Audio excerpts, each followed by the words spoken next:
Welcome to this 2-minute tutorial on time to exhaustion. Time to exhaustion is defined as the maximum duration for which a power equal to FTP can be maintained.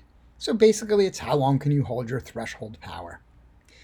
Time to exhaustion can be seen in the top right hand side of the hero bar as TTE. For this example it's 37 minutes and 5 seconds. And if you look at any, certain charts, it can be used in charts and reports.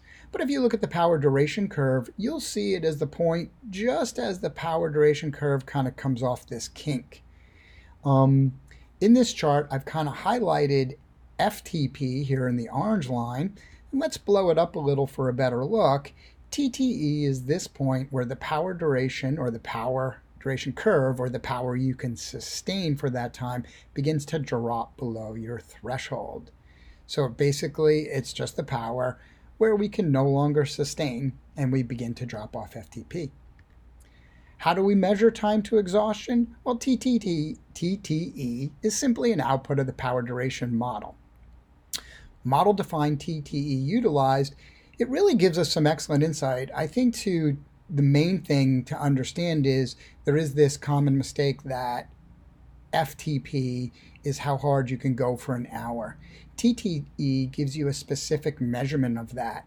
Most human beings can hold threshold in the time range between 30 and 70 minutes. It can be that broad. A fair amount of them fall right around 60 minutes, so that is an approximate good expectation, but it is not the absolute. And your training and training formats can highly impact this. You'll notice if your longest intervals are 15 to 20 minutes, you'll often have a shorter TTE than an athlete doing intervals from 30 to 60 minutes.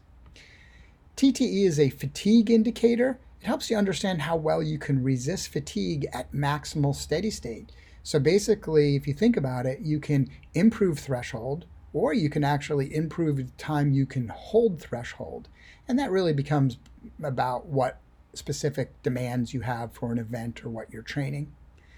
And finally, the TTE gives insight into your planning and preparation, understanding when you're about to drop off. If you're doing a longer time trial or even a race, it will give you some insight on how to plan and utilize your performance effort pace. That is time to exhaustion.